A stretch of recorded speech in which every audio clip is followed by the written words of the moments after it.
In order to actually see that we're making progress and know what to do at one workout based on what we did the last workout, we need to track what we're doing. So it doesn't have to be very complicated. If you like an app, you can use an app.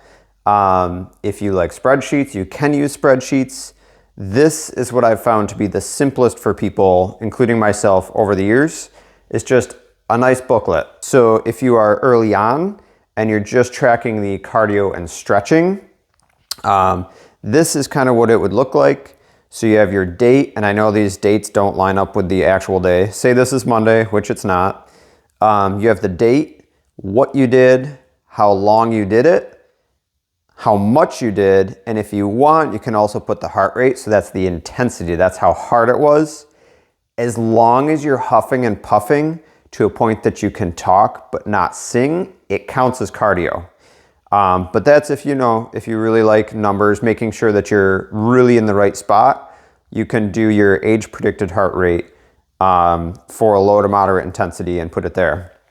But it's not needed. As long as you are tracking what you did, how long it took, how far you got, you can see improvement. So if you did, say, 2.5 miles in 30 minutes, you're improving. If you're able to go 35 or 40 minutes before you got too tired and had to stop, you're improving, you're getting more fit.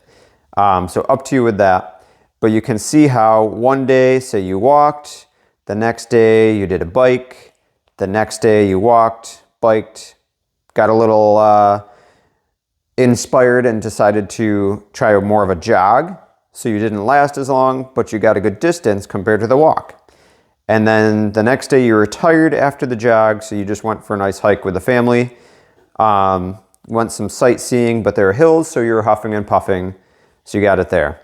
At the end, you can tally up your total minutes, and then you know that you're in the recommended 150 to 300 minutes per week of cardio. So that's how you can simply track your cardio. If you want to track the stretching too, I would recommend doing the stretches as a warm-up and then go do the cardio. You can also write, stretched, check it off. That way you just know that you're stretching each day and making progress on your flexibility too. Once you've been doing the cardio and stretch for a while and you move on to adding in strength circuits, this is what that would look like tracking for the strength circuit. So we have the same days, we all add up to the total cardio. You can track your stretch, check it off to make sure you did it. Again, that is a great warm-up before doing whatever activity you're doing. Make sure that your body is ready for the bigger, harder exercises. So this is how you would track a strength circuit. So A, the letter, lets you know that all these exercises are done in a circuit style, meaning you do one set of squats, one set of push-up, one set of row, rest, move on to round 2, rest, move on to round 3, instead of doing all squats and then all push-ups and all rows.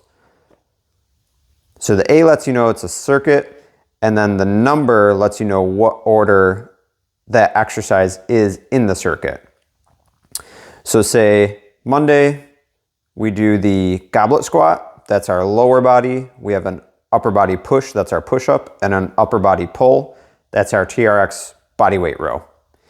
For tracking the actual weight within each set and the reps, I recommend doing the weight. So say it would be the 5 pounds, you can put pounds if you want, times the reps.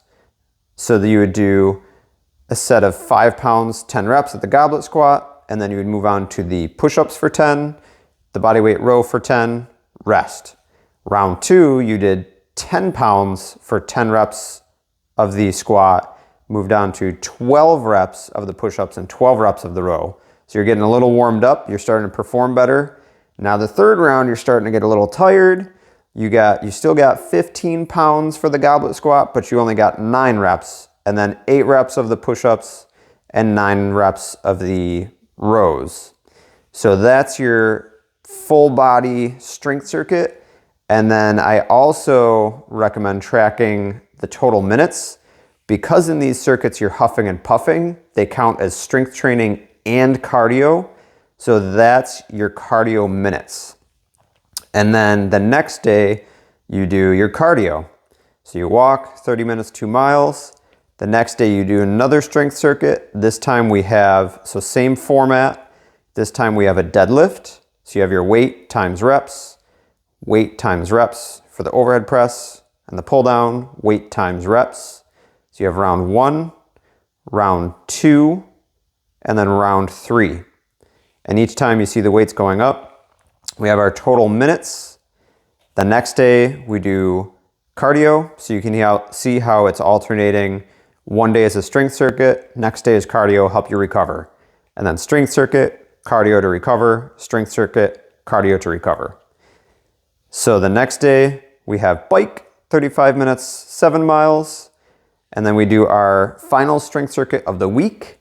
We do a step up, that's kind of our lunge pattern. We do another push up because it's a good standard, time tested exercise. And then our dumbbell row for a little variety. So we have the reps for round 1. We have the weight times the reps for round 2. Again, weight times reps. And then round 3, you see the reps dropping off, we're starting to get tired. Total minutes, and then our hike, 45 minutes, went out sightseeing with the family, but there were hills, we were huffing and puffing, so it counts. And then our total cardio minutes to make sure we're in the 150 to 300 minutes recommended each week. So this is how I would recommend tracking your exercises.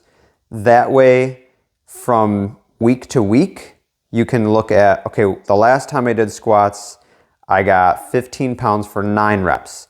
This time, let's try 15 pounds for 10 reps, as long as you're not straining. And then once you can get 11 or 12, okay, now let's try 20 pounds.